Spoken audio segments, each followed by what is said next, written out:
So today we're addressing the big pricey elephant in the room. Should you be thinking about getting a Stream Deck for your setup? I'm gonna talk to you about how I use it and why I think it's a great piece of kit. Let's go.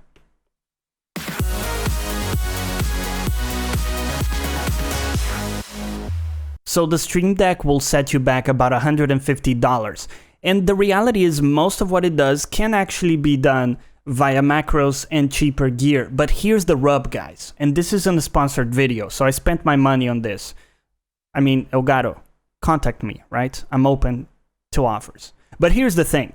It simplifies your creative process a great deal when it comes to setting up your scene transitions, audio control, different video elements in your scene. It has great integration with software like OBS, and it also supports complex action groups.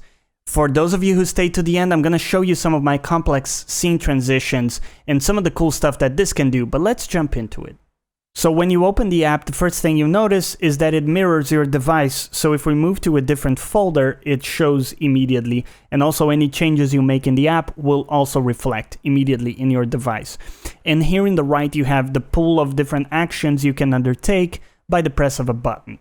So I personally use this for three main things. We have scene transitions, audio control, also kind of a soundboard thing for sound effects and different songs, and finally, for different sources in my scene, turn different things on and off, tweak things here and there. So I'm going to show you in more detail those three things, and for those beautiful fuckers who stay until the end, I'm going to show you a complex action group that I have set up for a cool transition. So to create scene transitions, it's as simple as dragging the scene option from there onto your panel. I already have several here, and it actually allows you to set up different images for on and off.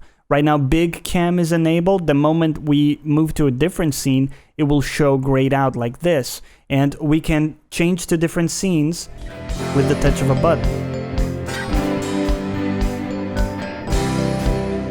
Next up is audio. I'm a big audio guy, and for me it's very important to control all of my audio stuff in one place, and I can do it with this. So for simple sound effects, like which is needed very often in my stream, I can do that at the touch of a button. I can also control every single one of my different mics that are plugged in, which one that I want to enable, disable, my system audio, mute all of that good stuff. I can also control Discord from here and say just mute myself in Discord or mute others.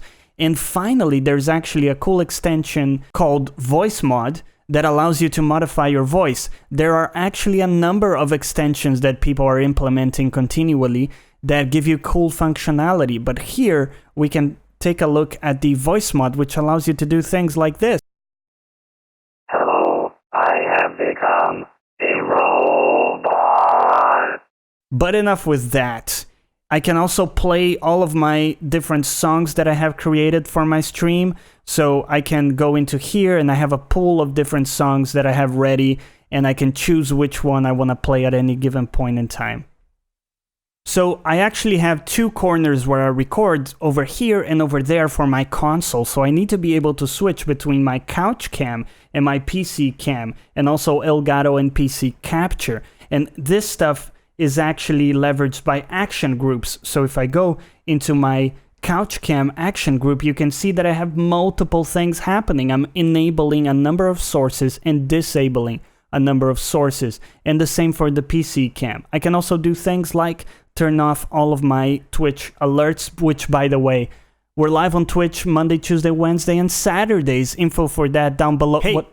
Come on, my dude, get on with the video, right? Right. And as promised, we're getting to the end of the video, and I'll show you a cool, complex action group that I have set up for the intro. So here we go.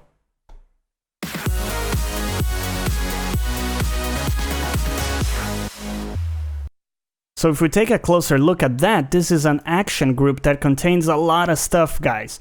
And really what it is we're enabling sources. So for example, we're starting the animations and all of that stuff.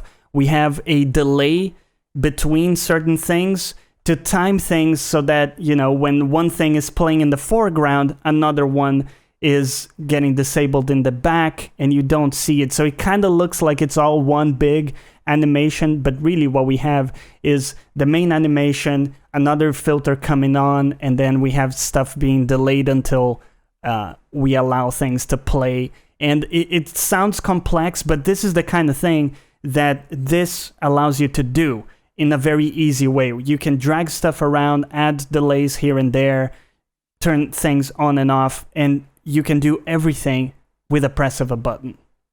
So there you go. That's why I really like the Stream Deck. It allows me to be calm during streams because I know everything is there at the touch of a button, and it allows me to be creative outside of my streams and set things up for the next one. So there you go. Click something down below because it kind of helps. But aside from that, thank you for watching, and as always, catch you next time.